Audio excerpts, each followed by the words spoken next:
D'accord, merci à vous, chers panélistes. Je pense que le premier tour d'étape qu'on aura à faire aujourd'hui, c'est de déjà présenter chacune de vos institutions.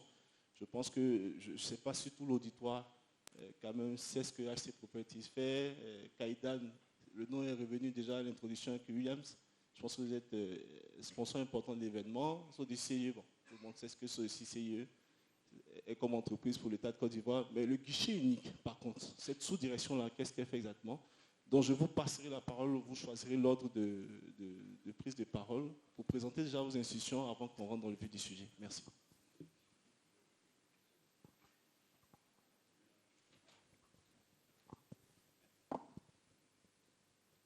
Bonjour à tous et bonjour Jonathan, merci beaucoup. Merci William pour l'invitation de participer à ce panel.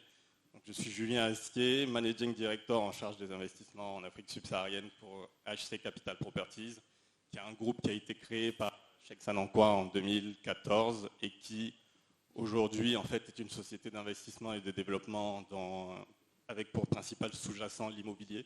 Donc autant bien l'immobilier commercial que l'immobilier logistique ou résidentiel. Et ce sera avec plaisir que nous allons parler de tous ces sujets importants aujourd'hui.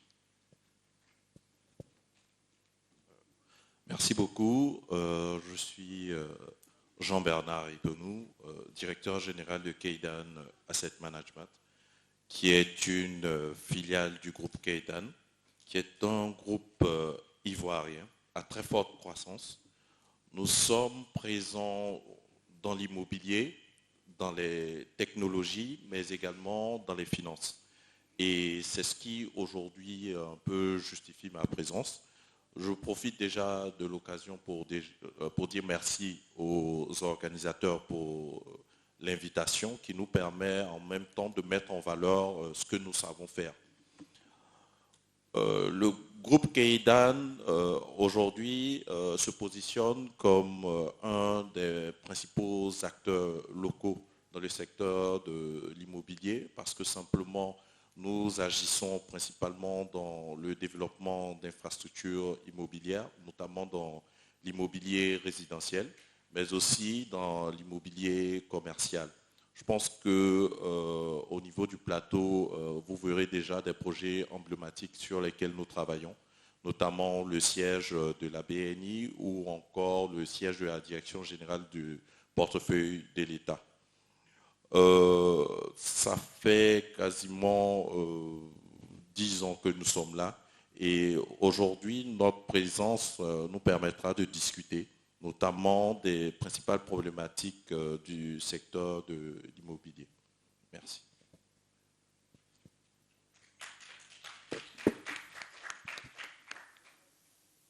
Bonjour à tout le monde. Je me présente Djibeno Brice, sous-directeur guichet unique CIE SODECI. D'aucuns se poseraient la question de savoir pourquoi le guichet unique, à quoi ça sert. On connaît la CIE, on connaît la SODECI, ces deux groupes phares du secteur de l'eau et de l'électricité. Ça fait plus de 5 ans que le guichet unique a été mis en place et suffisamment redynamisé il y a à peu près 3 ans à l'initiative du directeur général des 2 entités. La mission principale du guichet unique, c'est d'accompagner les opérateurs immobiliers, les professionnels de l'immobilier dans la réalisation de leurs projets. Mais en particulier, faire de la prise en charge de ces opérateurs-là notre leitmotiv. Donc, le guichet unique est mis en place pour faciliter le parcours client de nos opérateurs, de nos professionnels de l'immobilier, en ce sens qu'ils n'ont plus besoin d'aller eux-mêmes mener un certain nombre de démarches au niveau de la CIE, de la SODECI, quand ils sont dans leur phase projet.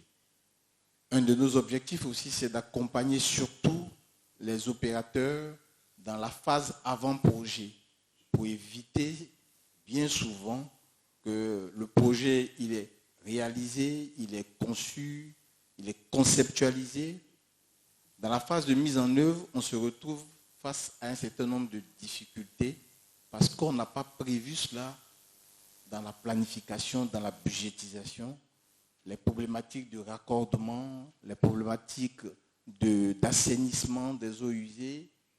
Et ça pose quelques difficultés. On a connu un certain nombre de difficultés avec quelques opérateurs qu'on a dû accompagner pour corriger ces éléments qu'on aurait pu anticiper. C'est l'une des raisons pour laquelle le guichet unique étant mis en place facilite la tâche à ces opérateurs-là qui ont une assistance. Parce que CIE SODECI, c'est une expertise avérée, vendue à l'international, en régional. Et donc, on a en notre sein des bureaux d'études avec du personnel de haut vol et qualifié, de plus de 30 années d'expérience, des jeunes aussi, un renouvellement de l'effectif, mais une équipe d'une compétence pointue et reconnue sur le plan international. Je vous remercie.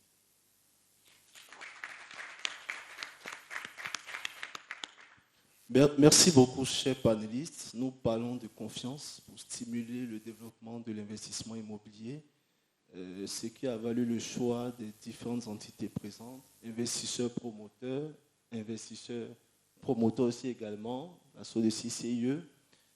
Il est important, je pense, de pouvoir définir clairement cette confiance-là entre les différentes parties prenantes du secteur, de relever aujourd'hui quels sont les principaux défis et opportunités que vous avez dans le cadre du développement de votre activité. Est-ce qu'aujourd'hui, vous pouvez nous partager vos différentes expériences dans le cadre de cette activité dans le secteur de l'immobilier?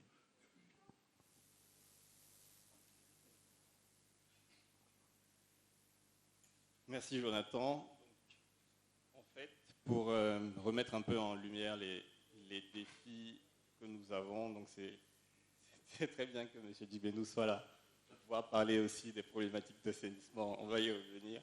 Mais aujourd'hui, si je me positionne en tant qu'investisseur, quand on va faire des levées de fonds, les premières questions qu'on nous pose une fois qu'on présente un projet, c'est: est-ce que vous avez l'équipe qui est capable d'exécuter cette vision que vous nous montrez?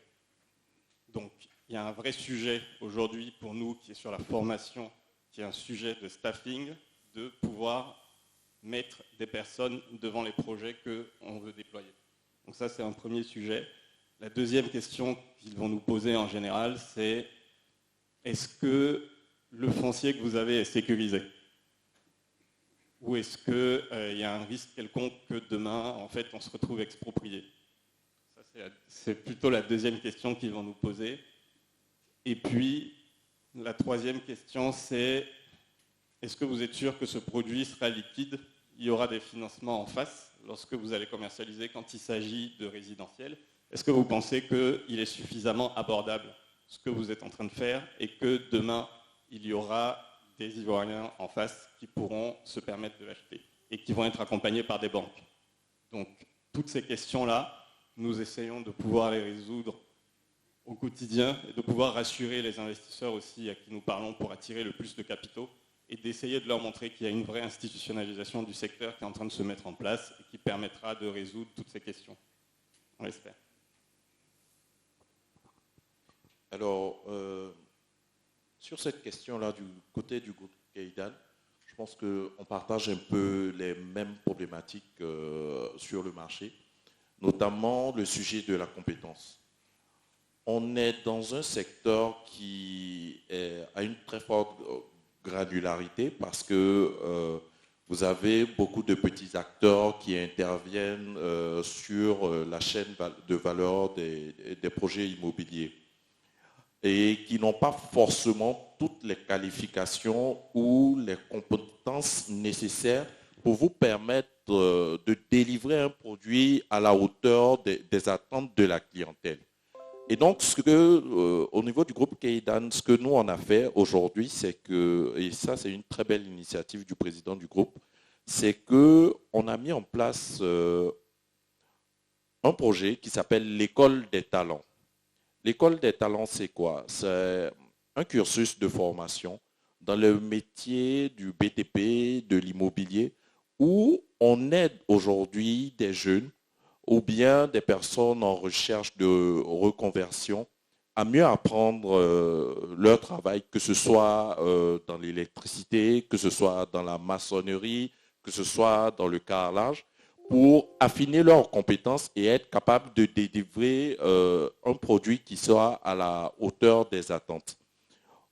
Sur la première session qu'on a fait, on a eu une promotion d'un peu plus 800 personnes qui sont sorties du cursus avec une formation qui a été appuyée par le ministère de l'enseignement professionnel.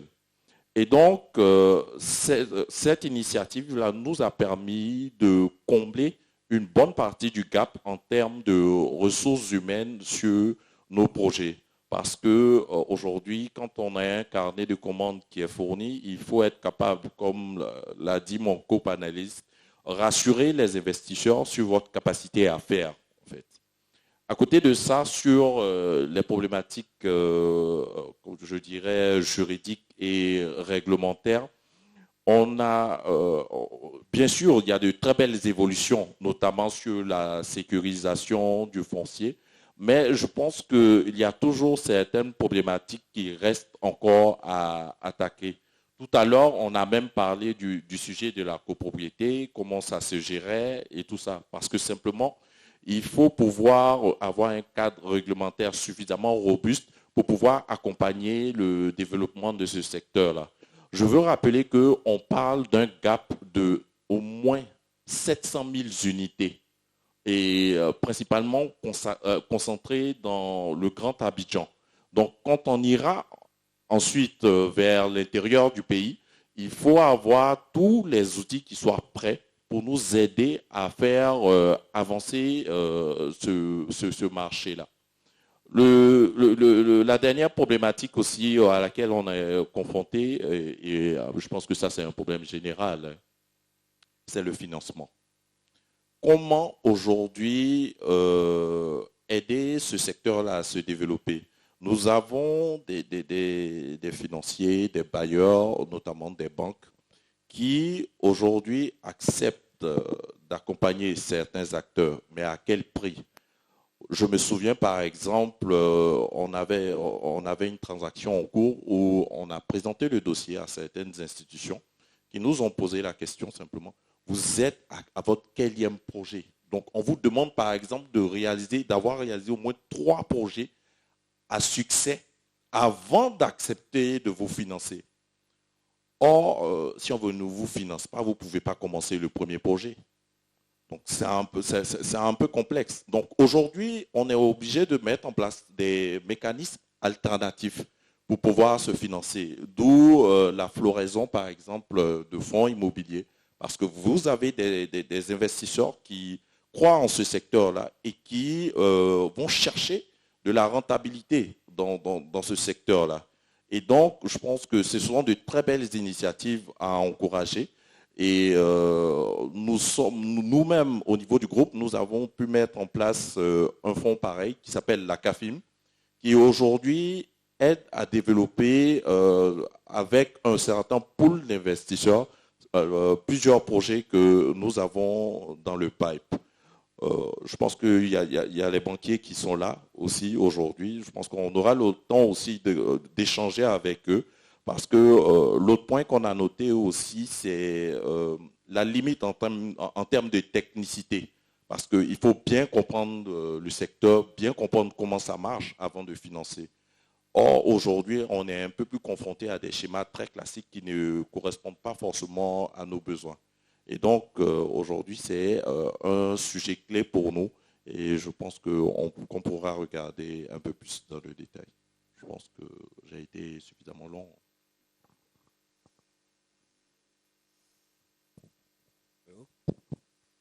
Je voulais profiter de cette opportunité que je constate avec notre partenaire en activité qui est Kaidan, parce que le guichet unique travaille pratiquement avec tous les opérateurs immobiliers, les professionnels de l'immobilier, les SCI, les propriétaires d'immeubles, tout ça. Aujourd'hui, on ne peut pas construire sans passer par le guichet unique, qu'il soit CIE ou DCI. Alors donc je note par exemple que Kaidan a mis en place une structure de formation, mais je rappelle que le groupe CIE SODECI a à son sein depuis plus de 30 ans des écoles. Une école, le CME, le Centre de métiers de l'électricité, et puis le CMO, le Centre de métiers de l'eau, sur la route de Yopougon, en allant à Dabo. Et par exemple, nous, on a innové davantage. Depuis quelques années, le Centre de métiers de l'électricité forme des BTS. Et constamment, régulièrement, parce que j'ai été directeur régional, constamment, régulièrement, nos équipes techniques font du recyclage permanent. Ce qui fait que nous avions des techniciens, comme je l'exprime, ça avait beaucoup de joie, parce qu'avant, j'étais dans plus de 15 ans dans la téléphonie. J'avais des préjugés sur le fonctionnement, que ce soit de la CIE SODECI. Ça fait 10 ans que j'y suis, 10 ans, 11 ans cette année. J'ai été bluffé par la qualité et la compétence des techniciens en électricité. Et ça, je l'ai observé régulièrement sur des grands projets qu'on accompagne, le guichet unique, avec certains opérateurs, même au niveau international. Certains viennent avec des normes qui ne sont pas forcément les nôtres. Et on a un cahier de charge et l'État a régulé un peu le secteur, que ce soit de l'électricité et de l'eau. Et ces compétences-là, je les vois constamment au quotidien sur nos projets. Vous êtes sans ignorer qu'au niveau de l'électricité, quoique sur le volet du raccordement, il y a une libéralisation parce qu'on a des entreprises qui sont à même de réaliser des raccordements. Mais les raccordements ne se font nullement, que ce soit au niveau de l'électricité et de l'eau, quand c'est réalisé, c'est sous le contrôle de la CIE et de la SODECI. Donc, tant que le contrôle n'a pas été fait par ces deux entités-là, vous ne pouvez pas avoir accès à l'électricité au niveau local.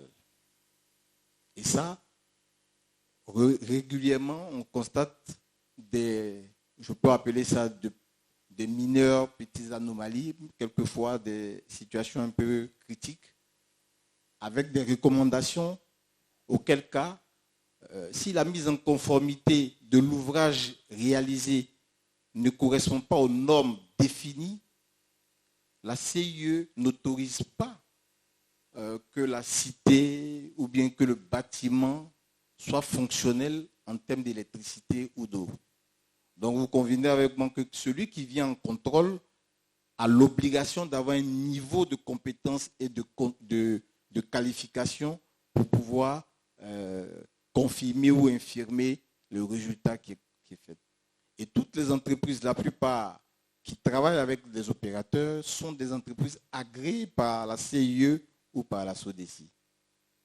Voilà. Donc je peux vous dire que sur le domaine de la formation et de la compétence, nous avons véritablement une politique qui permet de garantir cette compétence et puis même le renouvellement de l'effectif, parce qu'il y a des départs à la retraite.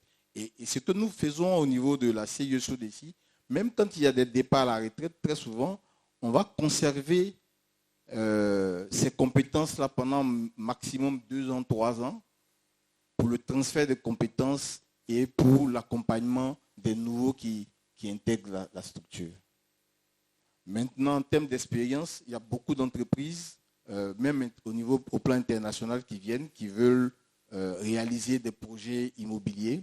Un exemple, sans donner forcément de nom, sur la zone de Bingerville, on avait un opérateur il y a 2 ans qui avait un gros projet immobilier, mais la zone n'était pas desservie en électricité et en eau.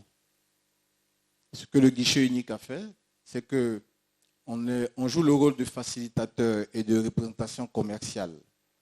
Donc, qu'est-ce que nous avons fait? Nous avons organisé, comme nous le faisons habituellement, des réunions techniques avec les parties d'études CIE SODECI, y compris les équipes techniques de l'opérateur, y compris l'opérateur lui-même.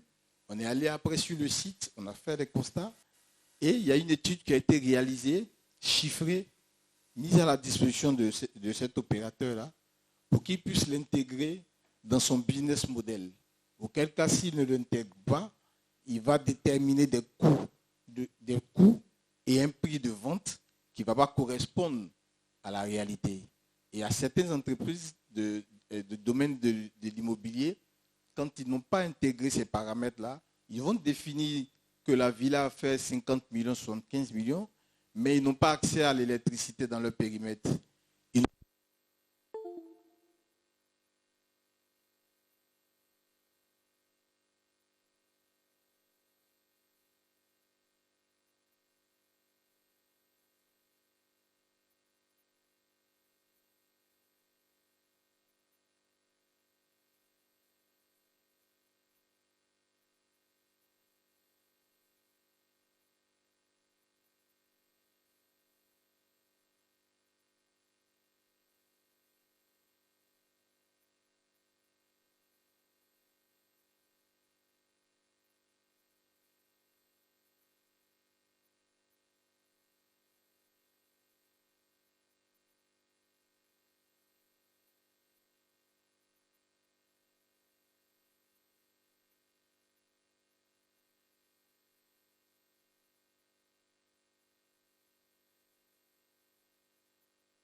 Allô?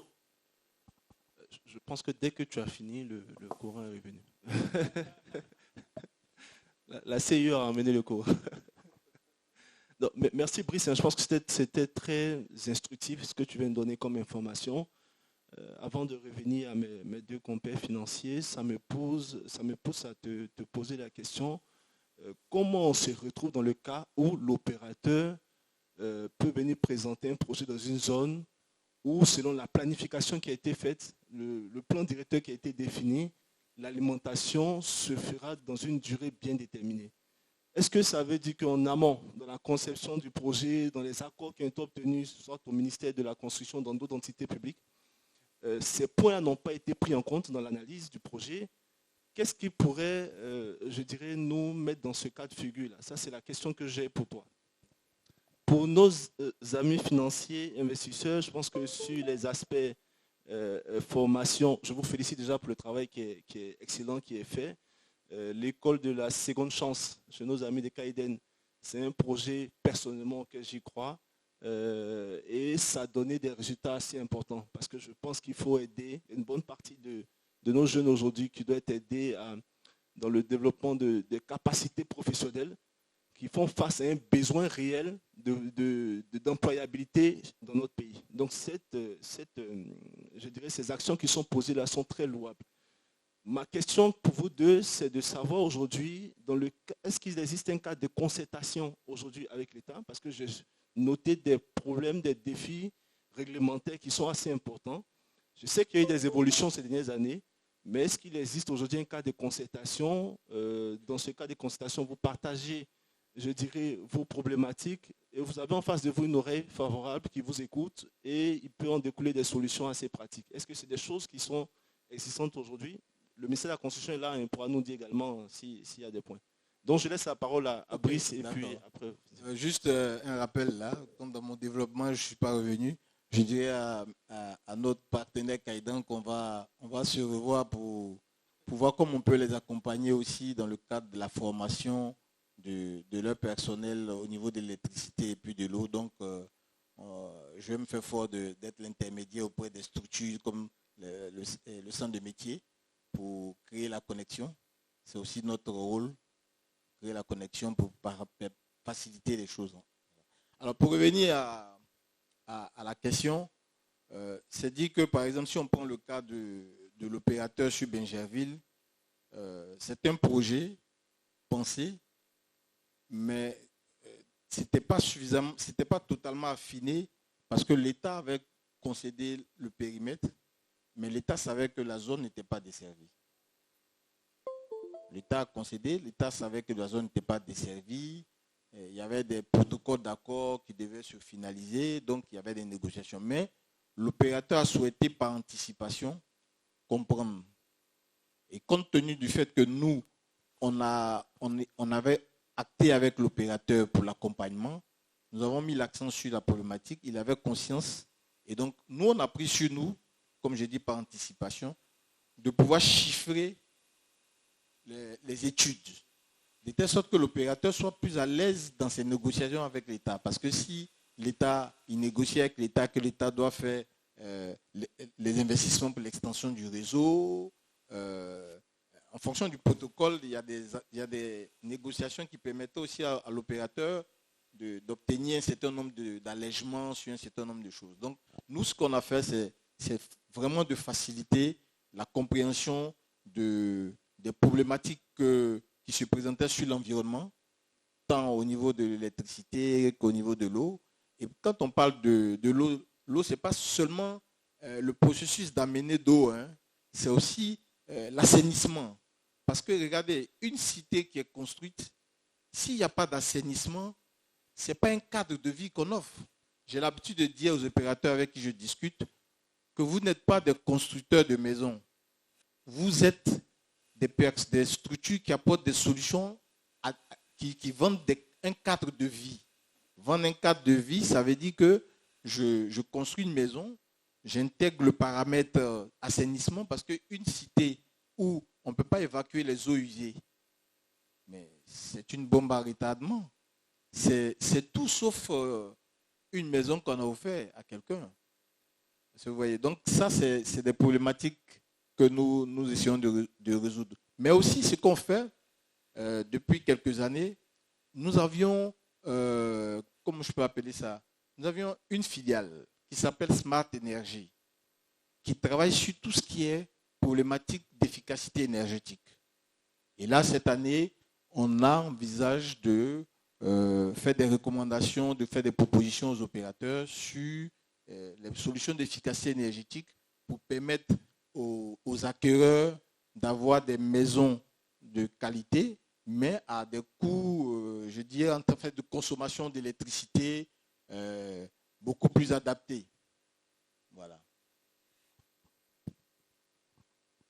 Merci, Monsieur Dibenou. Donc, déjà, pardonnez-moi pour mon style un peu plus lapidaire que mes copanélistes, mais je voulais juste revenir sur un sujet où on a très bien travaillé, par exemple, avec le guichet unique, parce que l'une des problématiques, donc il y en a deux autres en particulier qui intéressent les investisseurs internationaux, donc c'est la question d'aménagement, parce qu'on construit un projet dans une zone qui s'inscrit dans une ville, donc il y a une vraie problématique d'aménagement à prendre en compte. Et donc ce qu'on fait nous chez HCCP, HC Capital Properties, c'est que pour tous les projets qu'on développe, on tient bien compte de tous les alentours. Et c'est ce qui s'est passé en Angré, où on est en train de développer aujourd'hui le centre commercial Cosmos Angré, avec donc le deuxième après Cosmos Yopougon, et qui sera accompagné d'un hôtel Ibis et d'un hôtel Adagio, juste à côté du château d'Angré. Et en fait, là-bas, il y avait une vraie problématique d'assainissement, pas que du site de construction, mais de toute la zone alentour, qui touchait les cités justement à côté. Et donc, quand nous avons vu, grâce à l'aide du guichet unique aussi pour faciliter les discussions, quand nous nous sommes rapprochés donc, de l'État, ils nous disaient qu'effectivement, ils avaient prévu des travaux d'assainissement dans cette zone, mais à horizon 4-5 ans, parce que ce n'était pas dans les budgets de 2024 ou 2025. Donc là-dessus, nous avons travaillé en concertation pour pouvoir mettre en place des solutions qui passent forcément par un préfinancement donc des investisseurs sur ces travaux d'assainissement qui vont impacter non pas que le site de construction où nous nous trouvons, mais toutes les cités et toute la zone aux alentours. Donc c'est assez important aussi, ces problématiques d'aménagement et de bien se coordonner sur les calendriers en fait, de réalisation des travaux. Au-delà de ça, la dernière problématique sur laquelle je voulais insister et dont on n'a pas parlé, parce que c'est malheureusement aussi le cas dans la tête des investisseurs et dans les organismes en fait, de levée de fonds, c'est la question environnementale et de la durabilité des constructions que nous réalisons. Donc en fait, cette question-là, elle arrive seulement après toutes les questions de rentabilité, de compétences, de est-ce que vous êtes capable d'exécuter dans le calendrier, etc. Et puis à la fin, on se dit, ok, mais en fait, par rapport à l'environnement, comment ça se passe? Et ce qu'on essaye de faire, c'est qu'on intègre dès le début ces problématiques-là également dans tous les projets que HCCP réalise, en se disant, nous, à minima, il faut qu'on fasse 20% ou 30% mieux que ce qui se fait dans la moyenne, en fait, dans la région ouest africaine. Mon point sur le cadre réglementaire. Est-ce que vous avez un cadre de concertation avec les pouvoirs publics aujourd'hui pour faire évoluer, je dirais, l'environnement et mettre en place des mesures favorables à l'investissement? Donc oui, effectivement, en fait, dans tous les projets sur lesquels nous travaillons, il y a toujours des concertations avec la ville. C'est important de bien s'inscrire dans la municipalité. Ça a été le cas à Yopougon. Et c'est ce qui nous a permis de débloquer un site qui était bloqué pendant plusieurs années. Il y a plein d'investisseurs qui sont venus, qui se sont cassés les dents sur ces sites, qui n'ont pas réussi à avancer. Mais c'est dans le dialogue et la concertation avec la mairie que nous avons réussi à sortir ce projet-là. Et dans toutes les autres villes ou dans tous les autres projets, pas que en Côte d'Ivoire où on va, la première chose à faire, c'est bien entendu d'installer ce dialogue-là avec les pouvoirs publics pour pouvoir, s'il y a des contraintes réglementaires, essayer de trouver ensemble des solutions. S'il y a des contraintes techniques d'assainissement, d'électricité, d'eau, essayer d'y répondre. S'il y a des vraies contraintes environnementales également, pouvoir y participer. Merci beaucoup, Julien. Ça m'envoie sur la seconde question qui mettra en face du besoin qu'on a aujourd'hui avec une classe moyenne qui est assez importante sur la typologie de logement en termes d'offres. On parle aujourd'hui de logements sociaux. Je parlerai même, tout à l'heure tu as fait une lucane sur tout ce qui est question environnementale. Je parlerai de projets aussi sur de l'immobilier résidentiel, commercial à fort impact environnemental, soit certifié EDGE ou tout autre type de certification écologique. Sur ce type d'actifs aujourd'hui, est-ce qui sont des besoins réels de notre marché? Est-ce que vous avez des belles expériences de modèles de financement qui ont pu marcher concrètement? Bon, tout à l'heure, tu as évoqué Cosmos, ça me parle personnellement, tu le sais, c'est un sujet qu'on a regardé ensemble. Et est-ce que tu peux nous faire part quand même de l'expertise que vous avez sur ces sujets-là, sur potentiellement des beaux projets que vous avez pu réaliser, qui sont vraiment adaptés, avec une qualité d'offre différenciante? Merci. Ok, donc merci Jonathan. En fait, aujourd'hui, effectivement, hein, comme disait Jean-Bernard, on a pas mal de problématiques d'accès au financement. Et en fait, on est obligé d'innover pour pouvoir accéder à ces financements-là. Le problème majeur auquel on se confronte, donc on innove en matière d'environnement. Donc on a démarré avec la certification EDGE. Cosmos était effectivement l'un des premiers, sinon le premier centre commercial en Afrique subsaharienne à avoir cette certification, et qui nous a permis de faire une obligation, d'émettre des obligations vertes sur cet actif-là, la première aussi en Afrique subsaharienne. En fait, pour accéder au financement, on est obligé aujourd'hui d'innover et de sortir d'un schéma classique. Le problème auquel on va se confronter, en fait, c'est que dès qu'on va sortir des schémas classiques et essayer d'innover dans la structuration, dans le montage du dossier, etc., en fait, en face, les banques locales vont vite appuyer sur le frein et nous dire, écoutez, ça, on sait faire ça ailleurs, mais ici, on ne sait pas faire. Et ça ne passera jamais notre comité de crédit. Donc, on se retrouve assez souvent sur des solutions un peu plus innovantes à travailler avec des banques sud-africaines, par exemple, qui, elles, ont un petit peu d'avance sur le continent en matière de structuration et d'ingénierie financière. C'est ce qui fait que parfois, donc, il y a ce petit blocage-là localement qui nous empêche d'avancer. Sur des financements et des schémas classiques, il n'y a aucun sujet. Avec toutes les banques locales, on arrive à financer les projets sans aucun problème. Pour une fois, je pense que je vais retirer ma casquette de modérateur pour répondre à ton point en tant que banque commerciale. Non, mais on a fait de beaux projets quand même. Je pense qu'il y a eu, tu sais, même le bâtiment d'ITC qui est certifié EDGE, financement local, Société Générale Banque Atlantique. Donc, on peut le faire, on sait le faire. Voilà. Donc, on arrive à faire de belles choses. Je pense qu'il y a des sujets, on évoquait tout à l'heure, sur tout ce qui est maturité des financements, capacité de captage de la liquidité, de l'épargne publique aujourd'hui, avec des acteurs assez importants comme les fonds de pension qui paient des solutions de financement du secteur.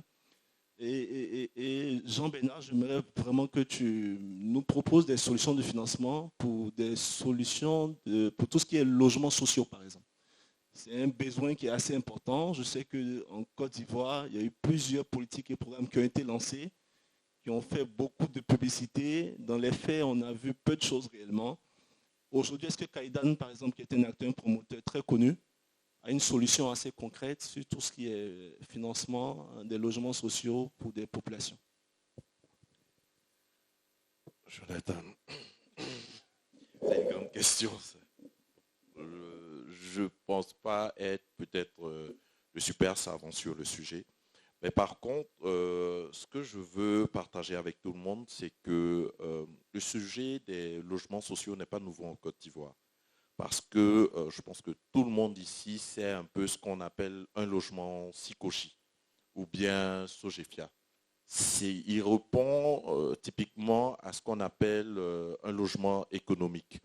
Et quand on fait un peu d'histoire, on se rappelle qu'il y avait des structures comme la Sikoji, la Sogefia, qui ont été à l'origine de ces différents logements-là.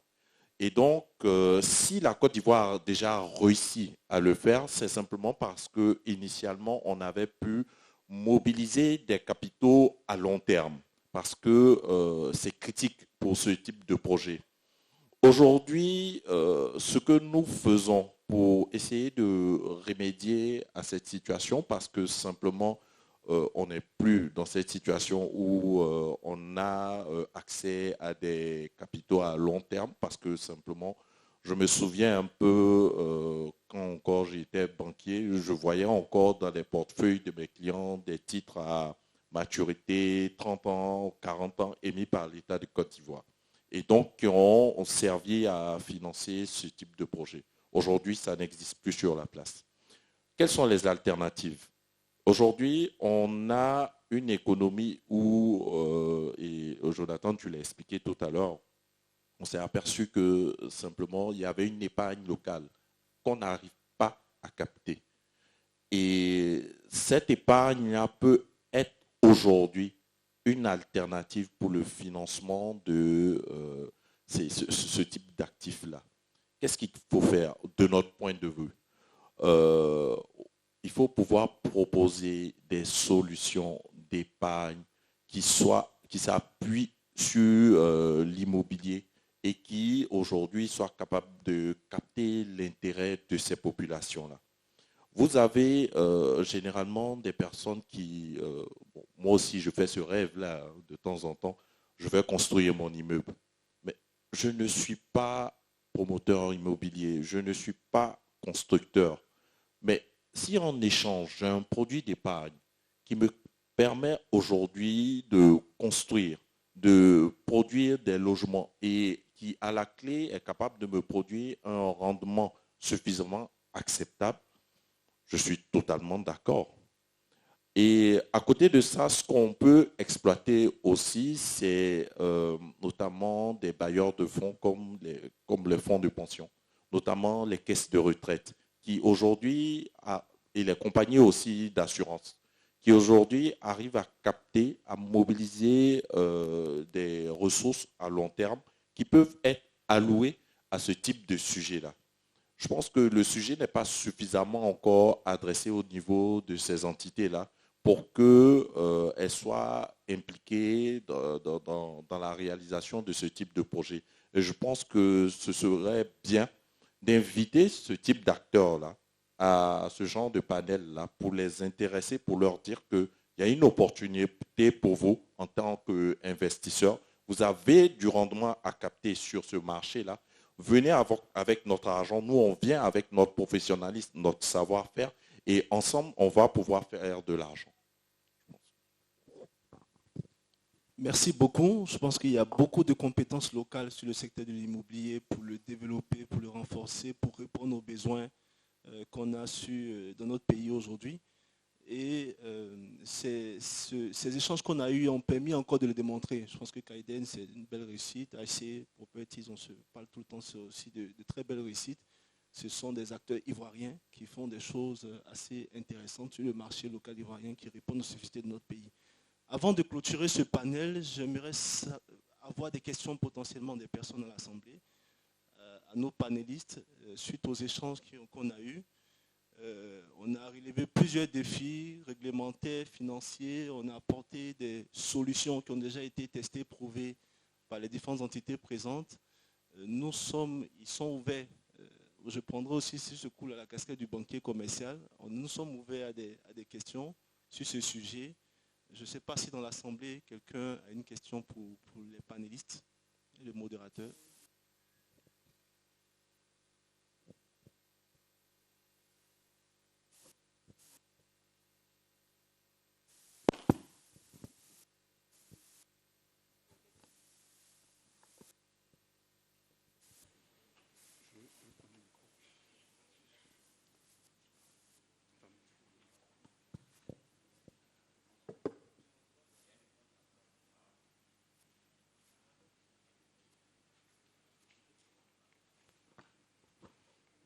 Bonjour à tous, merci aux panélistes.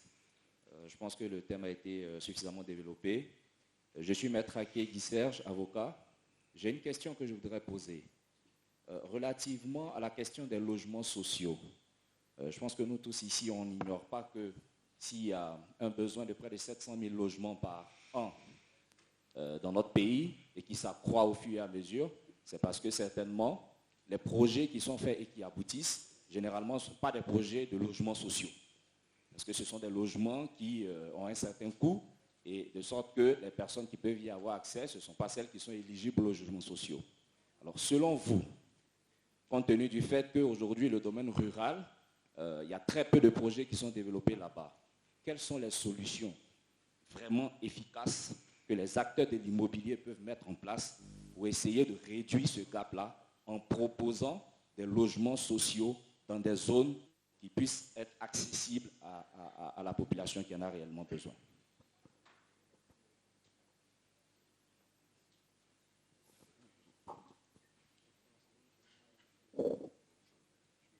D'accord. Merci beaucoup pour la question. Le sujet des logements sociaux, je pense que de mon point de vue, il se traite notamment, aussi bien au niveau des acteurs du marché de l'immobilier, mais également au niveau des pouvoirs publics. Parce que quand on parle de logements sociaux, si je ne me trompe pas, c'est, je crois, quelque chose comme 12 ou bien 15 000, non, 25 millions, voilà. 25 millions le coût du logement social. J'espère, je parle sous vos contrôles.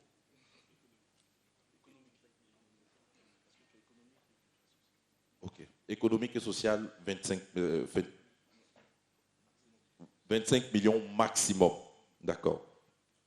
Donc, aujourd'hui, les acteurs du marché, je parle sous votre contrôle, hein, sont tous confrontés déjà à une première problématique.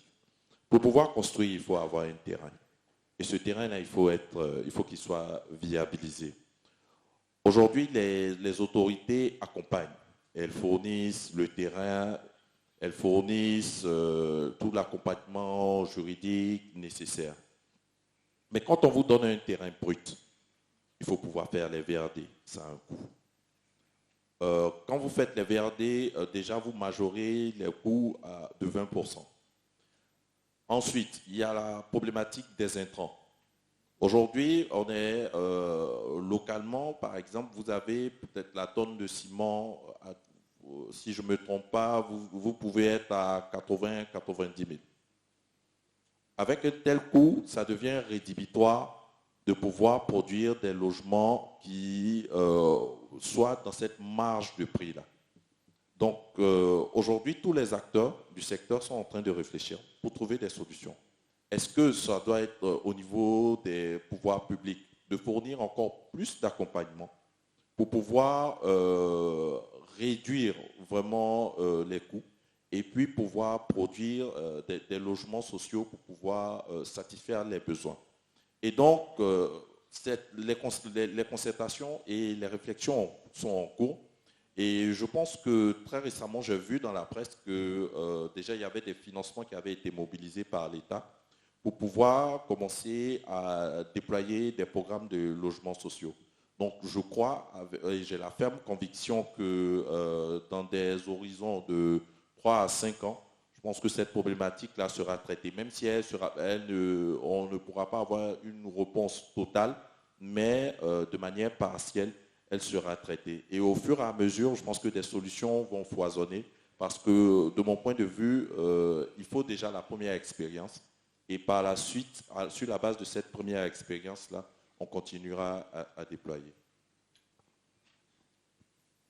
Alors, juste pour compléter ce que vient de dire Jean-Bernard, il y a une vraie problématique de coût, effectivement, sur la construction du logement social. Et ce que je trouve un peu dommage, c'est que sur le marché aujourd'hui, pour résoudre cette problématique de coût-là, en fait, on réduit très fortement les espaces.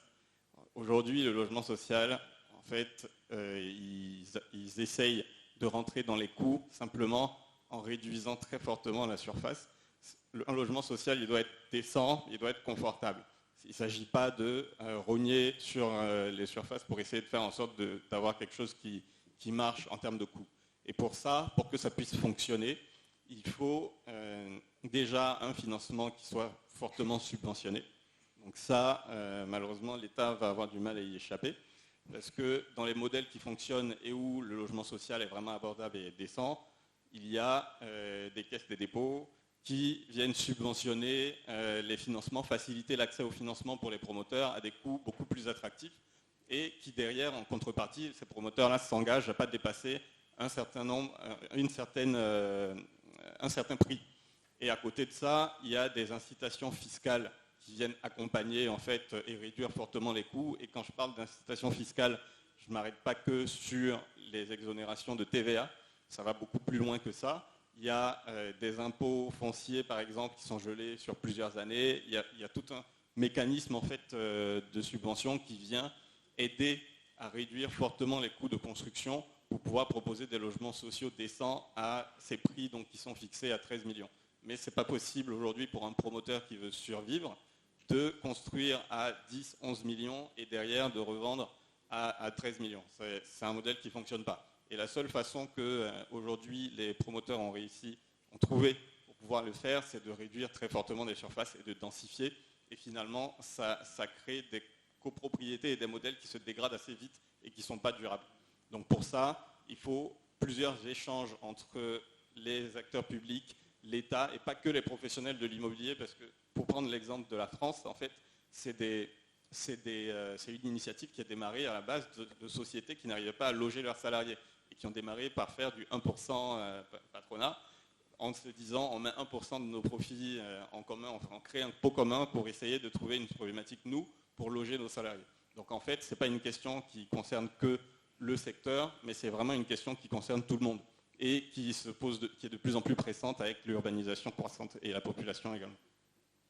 Alors moi, je voulais apporter une contribution pour dire aussi que dans cette problématique-là, l'une des solutions, ils ont abordé d'une manière ou d'une autre, l'une des fortes solutions, c'est le partenariat public-privé, comme l'État le fait sur certains secteurs d'activité. Il faut que l'État envisage un partenariat public-privé.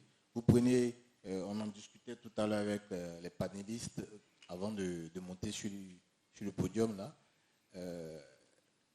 Une entreprise comme la CNPS qui collecte énormément de fonds, la CGRAE réalise un bénéfice de milliards par an. Il faudrait que ces milliards-là servent à des investissements dans ce sens. Ça aussi, c'est une solution que l'État peut utiliser à travers le partenariat public-privé. C'est une solution qu'il faut envisager. Maintenant, une autre solution aussi, c'est que, à force d'échanger avec plusieurs opérateurs, ce qu'on note, c'est que beaucoup d'opérateurs sur les projets sociaux ont été confrontés, ça reste à vérifier, hein, je parle au conditionnel, ont financé des projets sur des sites où la question des VRD primaires n'ont pas été faits dans les délais par... L'engagement de l'État n'a pas suivi dans les délais. En tant que ces investisseurs immobiliers, ils ont mis de l'argent. Comment ils rentabilisent? On crée une structure pour la rentabilité aussi. Donc ça aussi, c'est une question qu'il faille regarder. Alors je vais profiter, pendant que les représentants du ministre sont là, d'aborder un sujet qui à mon sens, est une préoccupation du guichet unique SODECI, mais en même temps porté par le guichet unique SODECI dans la réflexion, à se poser des questions, à discuter. Il y a 2 chambres de métier des opérateurs immobiliers avec qui nous travaillons beaucoup. Je pense que certainement les panélistes font partie. Et de ces 2 chambres de métier-là, pose de ce problème-là régulièrement, c'est la zone de Songon. Songon, on a construit beaucoup d'opérations immobilières. Si mes chiffres sont exacts sur nos données qu'on a, parce qu'on a fait de la prévision sur 2024, on a à peu près 5000 logements en attente. C'est du chiffre d'affaires dormant. Pourquoi? Parce que les opérateurs, il y a des problématiques de raccordement. Que ce soit en eau ou en électricité. Donc, les cités ont été construites. Elles sont là depuis peut-être 5 ans, 2 ans, 3 ans. Des personnes ont acquis des maisons, d'autres n'ont pas acquis parce que, bon, ils ne voyaient pas le bout du tunnel. Et puis, bon, la situation est bloquée. Donc ça, c'est une problématique qu'il faille que les autorités qui sont là, on puisse leur demander de porter ça auprès du ministre pour regarder comment on règle ce problème-là. Parce que, comme je le disais, dans une animation d'une conférence à la BHCI, un des présidents des chambres m'a posé le problème, m'a dit, monsieur le représentant du guichet unique CESODECI, portons ensemble cette préoccupation. Sur Songon, vous nous demandez, vous souhaitez nous accompagner, mais nous ne sommes pas prêts à faire des branchements, abonnements que nous allons préfinancer, quitte à ce que nos acquéreurs viennent nous rembourser dans le coût de la maison. Parce que au jour d'aujourd'hui, moi, si je finance les branchements, abonnements, je ne sais même pas quand est-ce que mes clients vont pouvoir accéder à ces résidences-là. Donc ça, c'est une problématique Songon particulièrement. Monsieur le représentant du ministre, et voilà. Donc ça, je voulais profiter de cette occasion-là pour vous en parler, pour qu'on puisse vraiment regarder cette problématique-là. Je vous remercie. Je pense que Brice est venu son cahier de doléances ce matin. Merci. Je pense qu'on va prendre une dernière question, vu que le temps est avancé. Bonjour. Olivier Vidal, Banque Mondiale. J'ai une question, je saisis l'opportunité, pour le banquier, vous avez proposé qu'on vous pose des questions également. Donc pareil sur les questions de logement économique.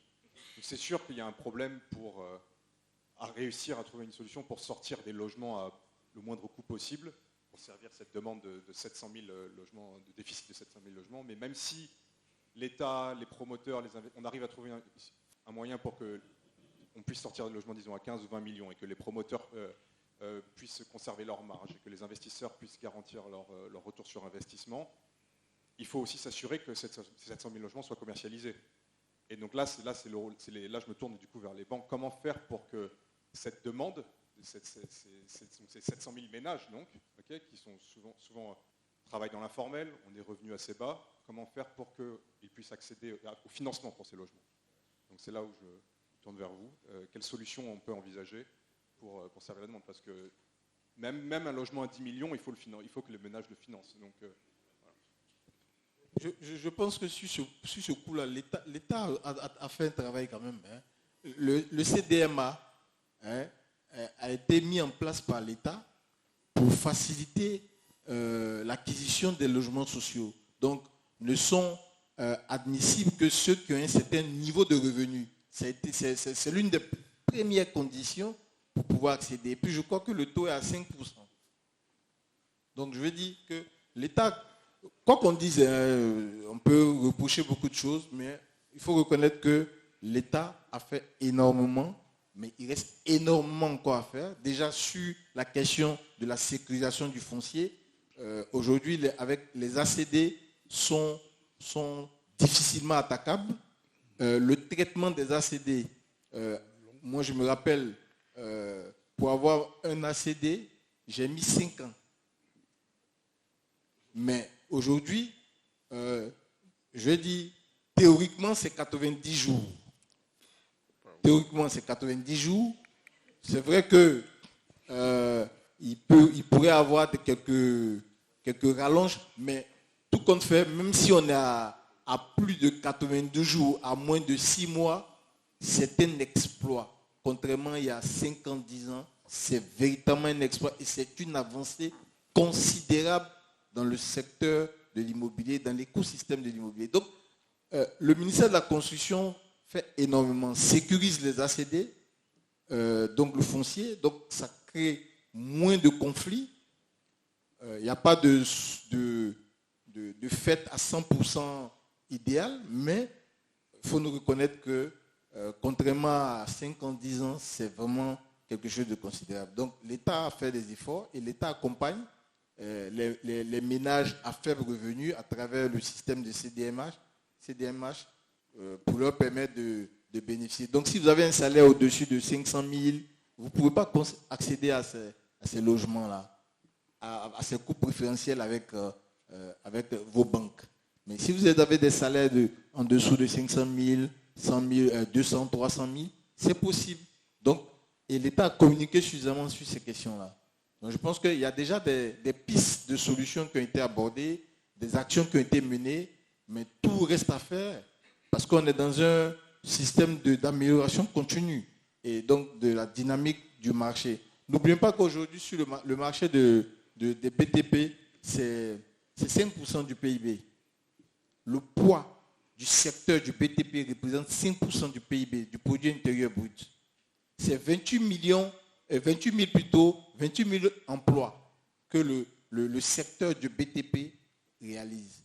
28 000 emplois. Donc se positionne en troisième gros recruteur au niveau de la Côte d'Ivoire.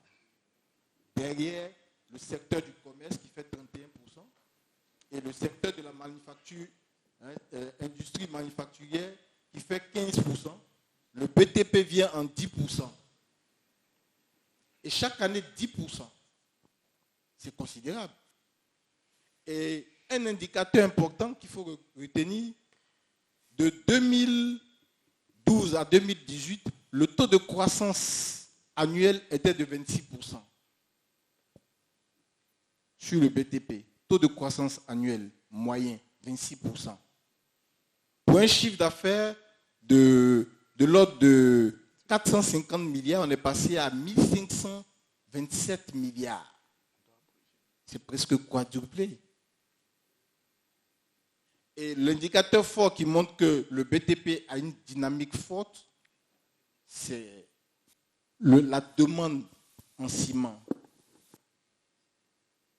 Ça a été doublé de 2000 à 4000. de 2012 à 2018. Et quand on regarde la tendance en termes d'évolution du secteur du bâtiment, c'est forcément en croissance. Voilà. Et juste petit mot pour compléter donc sur le volet financement, accessibilité en fait au logement. Pour moi, il faut résoudre les problèmes pas à pas. Donc une chose à la fois. Aujourd'hui, il y a une problématique de logement, il n'y a pas une problématique de propriété. Donc il faut d'abord permettre à ces 500 000, 600 000 personnes qui n'arrivent pas à se loger, il faut d'abord leur permettre de se loger. Donc avant de leur permettre d'être propriétaires. Donc cela passe par de la location. Donc ces logements sociaux qui se font pour pallier les problématiques des faibles revenus qui n'arrivent pas à lever des financements pour accéder en fait à ces logements-là, il faut penser à des solutions de location ou de location-accession qui vont permettre sur 10 ans, sur 12 ans, sur 15 ans à ces locataires-là de pouvoir déjà baisser fortement le coût d'acquisition du logement, accéder plus facilement à ce financement-là, potentiellement prendre le temps d'améliorer leur situation, de se bancariser, etc. pendant toute la durée en fait, de la location pour enfin devenir propriétaire. Mais pour moi, on ne peut pas passer d'un déficit de 700 000 logements et résoudre avec de la propriété. Ça ne marchera pas. Il faut prendre les choses étape par étape. Il faut d'abord permettre aux gens de se loger avant d'essayer de résoudre la problématique de les rendre propriétaires. Et on l'a tellement bien fait avec la SOGEFIA, la SICOGE dans le temps. C'était un parfait exemple qui a très bien marché. Doléances au MC, j'ai les 2 dernières, et puis je pense qu'on arrête le panel. C'est trop. On n'a plus le temps. Donc pour les dernières questions, on se verra tout à l'heure. Je pense que je vais donner le micro au représentant du ministre. D'accord. Au représentant du ministre pour une dernière intervention avant de clôturer le panel. Merci.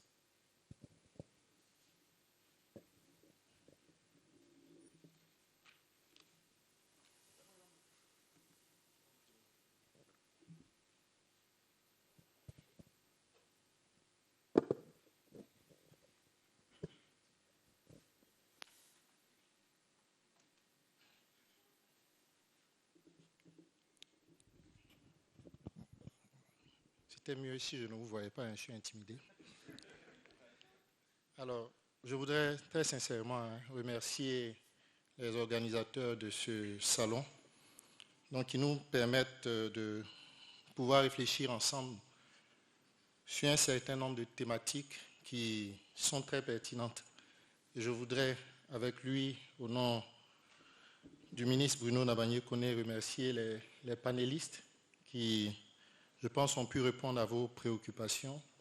Il y a des préoccupations qui, pour eux, seront difficiles à adresser si l'État, donc représenté ici par le ministère en charge de l'urbanisme, ne revient pas sur un certain nombre de choses pour des questions d'information. Donc je voudrais vous remercier, vous êtes bien défendus.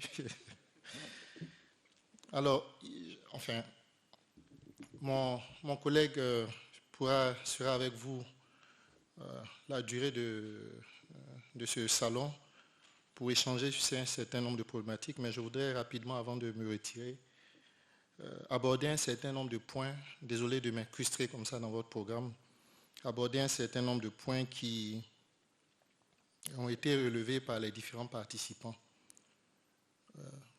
Je me présente, je suis Batéan, donc directeur de cabinet du ministre de la Construction.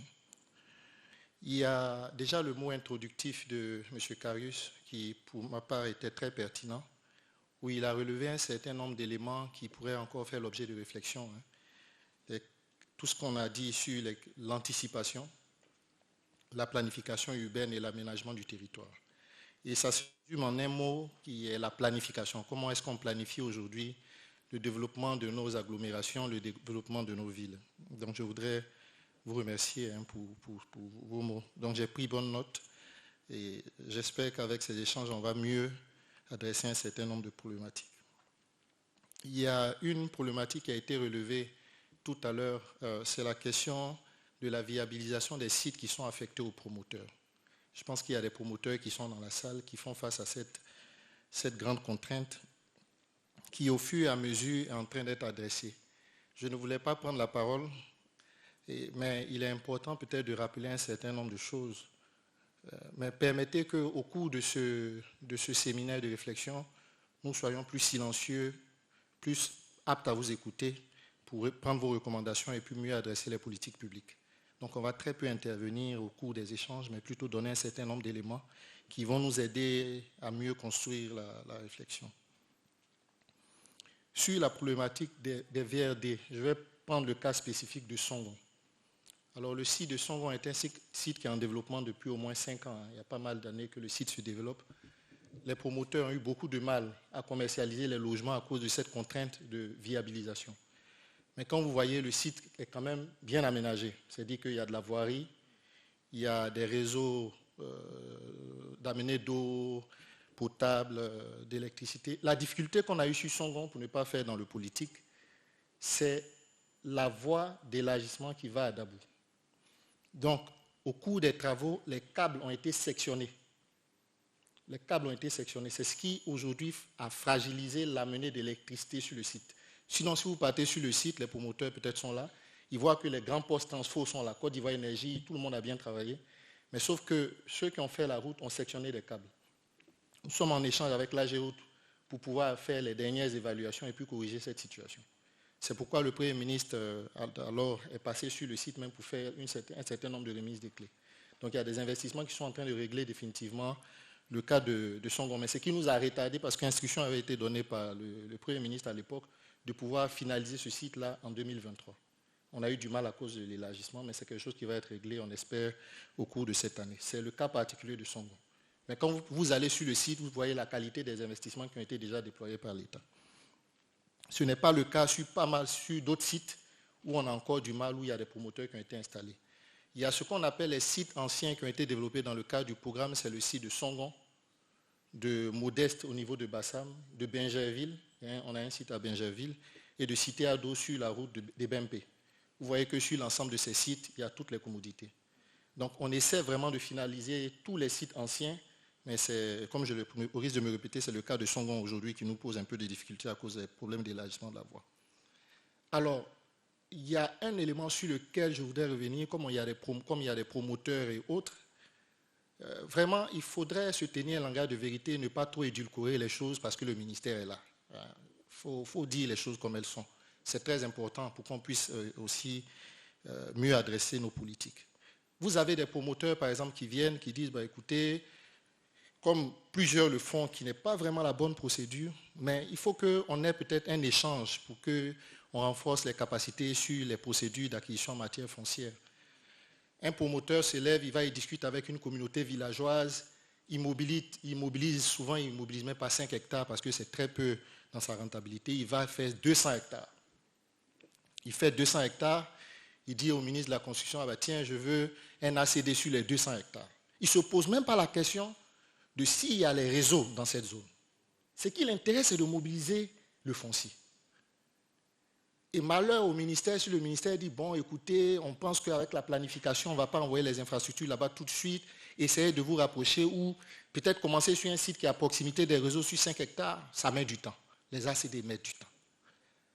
Parce que ce qu'il faut comprendre, la plupart des promoteurs sont là, quand ils demandent des parcelles de 200, 300 hectares, ils les demandent en pleine propriété. Ça veut dire que ça n'appartient plus à l'État. Est-ce que l'État a l'obligation, si vous avez un ACD, vous êtes en pleine propriété, sur 100 hectares, sur 200 hectares, l'État a l'obligation d'aller faire les réseaux là-bas? C'est votre site. Ça suppose que vous avez les moyens de pouvoir réaliser les investissements. C'est pourquoi sur la question des ACD hors lotissement, pour ceux qui les ont au niveau de nos administrations, ils voient combien de fois ça devient très complexe de délivrer ce document. Parce que ces documents souvent sont délivrés à des personnes qui n'ont pas la capacité de pouvoir développer un certain nombre de projets sur ces parcelles.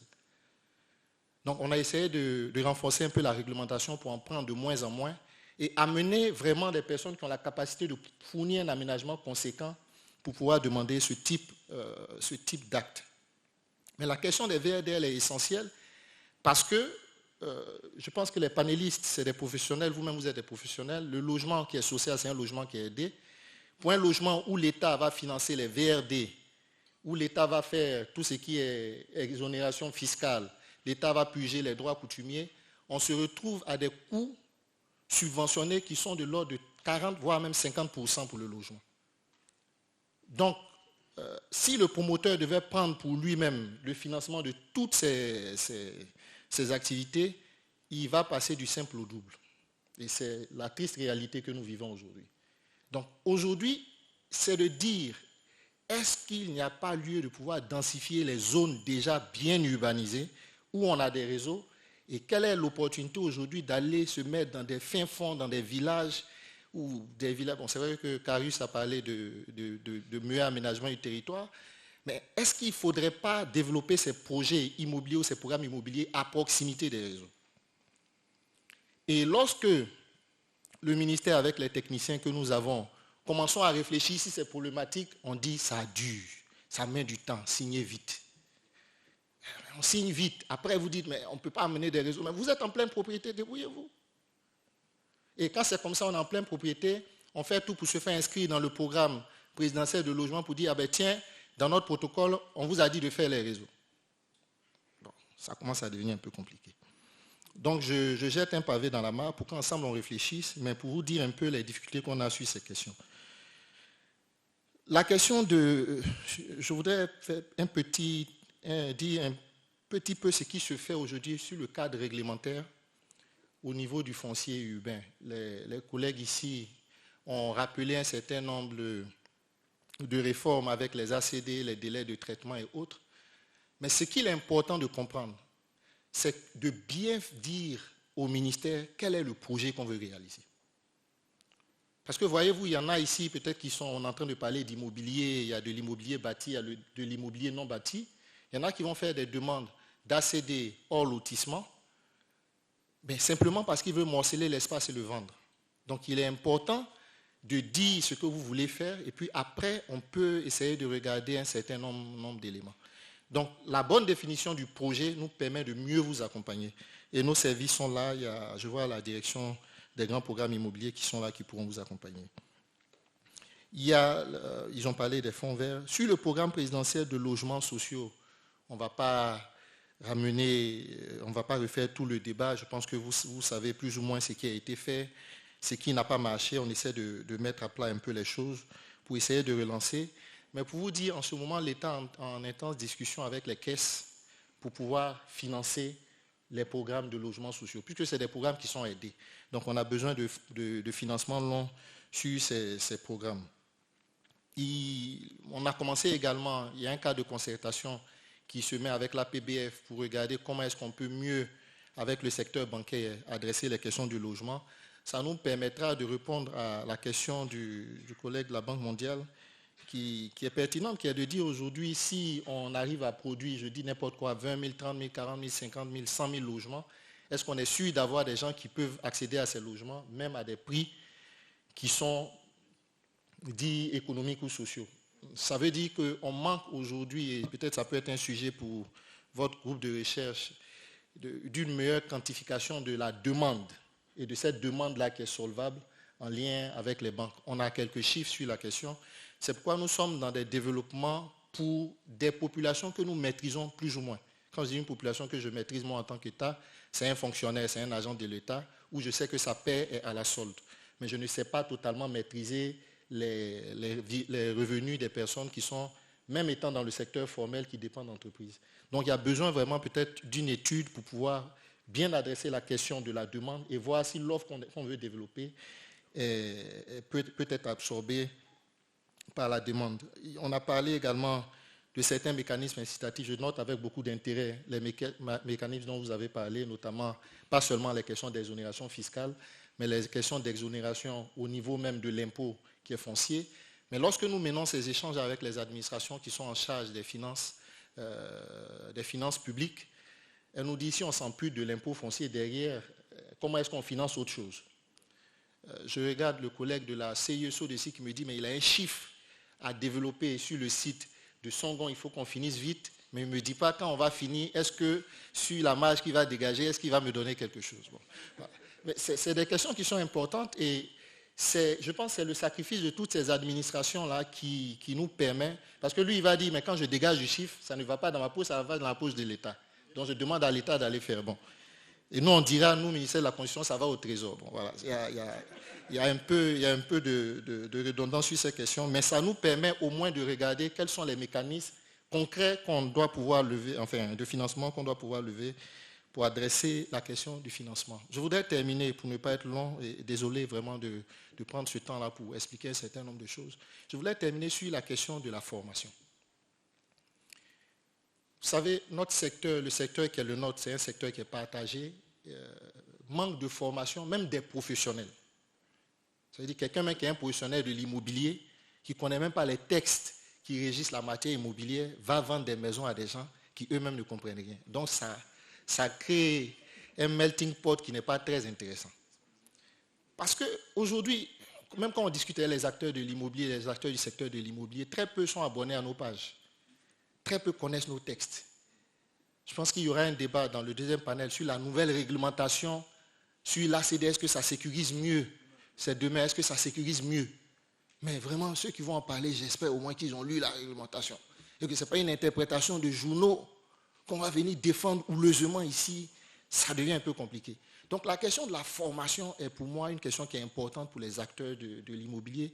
Et vous avez relevé cela. Et cette formation-là, sur les procédures, même au niveau du ministère, vous permettra de perdre le moins de temps possible. Une fois que vous comprenez ces procédures, vous perdez le moins de temps possible. Je rappelle pour la question de l'ACD, quelqu'un qui veut faire un lotissement, il fait une demande d'approbation de lotissement. Quelqu'un qui veut faire un ACD hors logement pour des programmes immobiliers, il spécifie sa demande. Mais il ne faut pas mélanger un certain nombre de choses. Et sur la question du délai de traitement des ACD, nous sommes en train de travailler. C'est vrai, le délai théorique de 90 jours aujourd'hui, ce n'est pas quelque chose qu'on arrive à atteindre, il ne faut pas se le cacher. Mais nous travaillons fortement à réduire les délais. Et vous pouvez constater que depuis un moment, il y a une amélioration. Donc nous avons besoin de vos retours aujourd'hui pour améliorer ce que nous faisons à la matière. En cela, la grande difficulté qu'on a sur la question des délais du traitement des actes du foncier, puisque vous tous vous en êtes tributaires, ils n'ont pas voulu beaucoup insister sur la question, mais c'est la question de la sécurisation foncière, c'est la disparité des acteurs qui travaillent dans la chaîne du traitement. Voilà. Donc, on commence une procédure au ministère, après on se retrouve au niveau des impôts, on dit non, c'est au cadastre, non, c'est à la conservation foncière, non, c'est à la DTC. Non. Voilà. Cette disparité d'acteurs-là fait qu'aujourd'hui, on a un peu de mal. C'est pourquoi nous avons mis en place depuis un moment le système intégré de gestion du foncier urbain, qui est à son niveau d'exécution de 80 à 90%. On espère pouvoir le finaliser cette année. L'idée, c'est de pouvoir amener au moins digitalement l'ensemble des administrations qui travaillent sur la matière foncière à être présents sur une plateforme électronique. Et pour les banquiers qui sont ici, et même les professionnels, notamment les notaires, ils seront invités à accéder à la plateforme. Voilà. Avec des accès qui sont limités selon les fonctions ou les activités des uns et des autres. Donc c'est ce gros projet-là que nous mettons en œuvre aujourd'hui pour faciliter plus ou moins la délivrance des actes de propriété.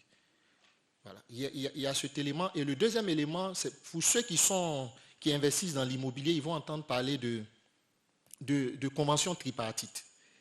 Voilà. Je rappelle un certain nombre de termes que vous entendez.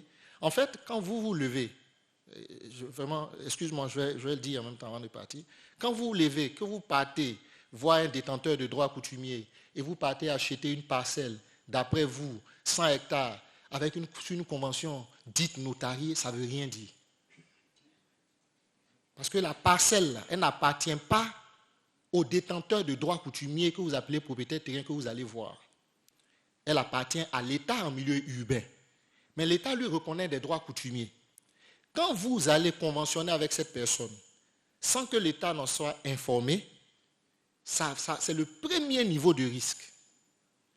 Et quand vous faites ça, après vous partez bon, pour d'autres qui veulent un peu sécuriser entre guillemets la chose, ils vont devant un notaire, parce que c'est une transaction dite immobilière. Le notaire, il certifie quelle transaction quand la parcelle n'est pas titrée. C'est une reconnaissance de dette, peut-être. Non, peut-être. Non, je le dis parce que vous savez, la matière que nous gérons, je suis fait de chair et d'os comme vous, hein, donc ne pensez pas que ceux qui sont au ministère sont différents de vous. vous avez vos limites, d'autres ont dû dormir 8 heures hier, d'autres ont dormi 6 heures. Donc c'est les mêmes personnes qui peuvent être fatiguées, qui peuvent être intelligentes, qui peuvent être moins intelligentes. Mais c'est comme ça que nous sommes tous, donc c'est pourquoi on vient apprendre. Mais il faut faire attention à un certain nombre de choses, surtout quand nous engageons les ressources de nos concitoyens. Quelqu'un qui va acheter une parcelle avec un tel niveau de risque, non seulement il ne supporte pas le risque seul, il va mobiliser l'épargne des gens. Ils font ce qu'ils appellent des préfinancements de lotissement. Ça veut dire quoi ça? Non, je le dis parce qu'ils sont là, ils font. Il y a certaines personnes qui font ça ici. Non, c'est risqué, ça nous crée des problèmes. Parce que non seulement la parcelle ne vous appartient pas, vous partez conventionner avec quelqu'un à qui la parcelle n'appartient pas, et puis vous faites vous appelez ça comment les financiers, appel à mobilisation d'épargne des gens sans autorisation. Et tout le monde sait que c'est interdit, mais même il y a les banquiers même qui sont, bon, je ne dis pas dans leur fonction de banquier, mais personnellement qui font. Bon.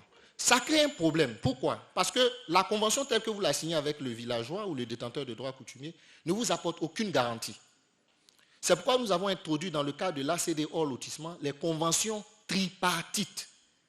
Ça vous couvre à 100%. Ça veut dire que l'État, puisque la PUGE est du ressort de l'État, il se désengage de l'aspect PUGE. Il dit, je ne peux pas payer la PUGE. Comme c'est moi qui suis propriétaire et que je dois dédommager les droits coutumiers des propriétaires, je ne peux pas. Donc, je donne ça, je confie ça à tel promoteur pour le faire pour mon compte. C'est ce qui est dans la convention tripartite. Une fois que vous avez ça, directement, les questions de titrement se font plus facilement.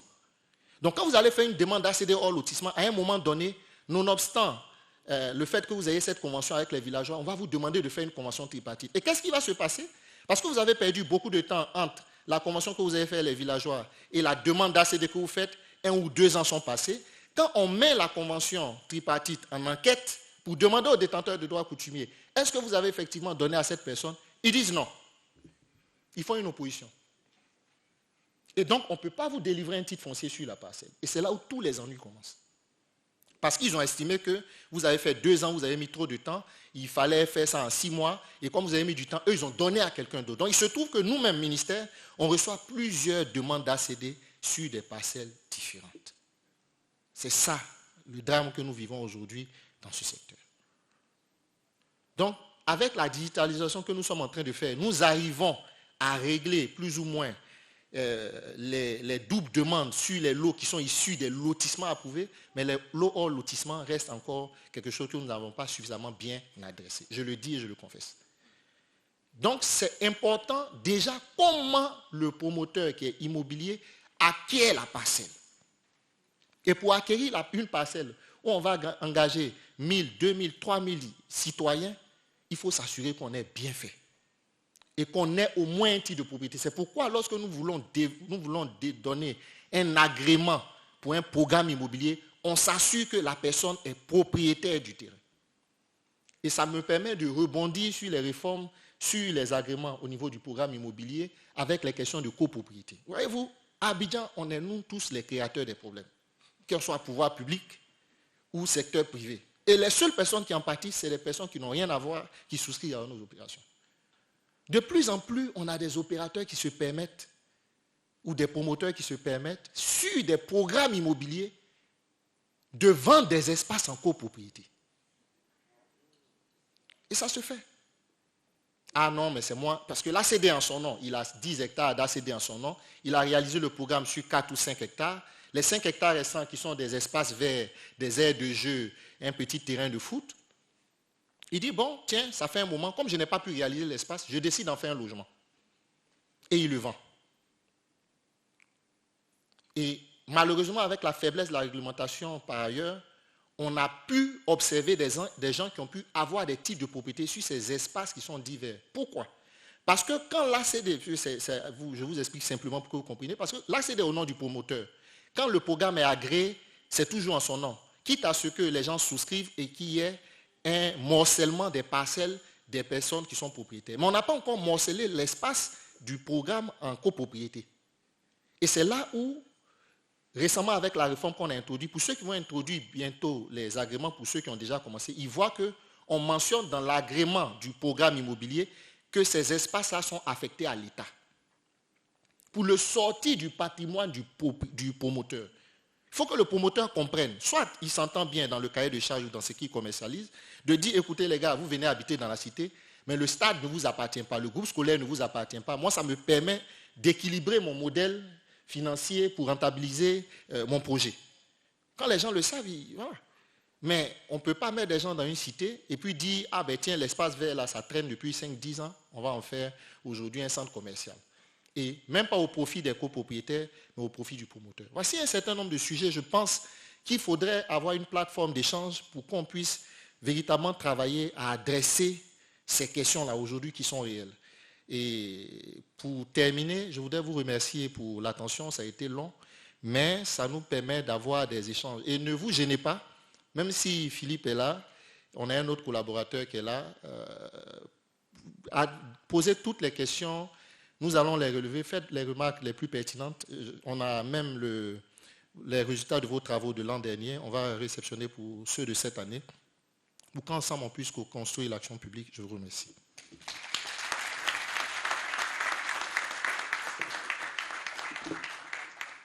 Merci beaucoup, monsieur le directeur de cabinet.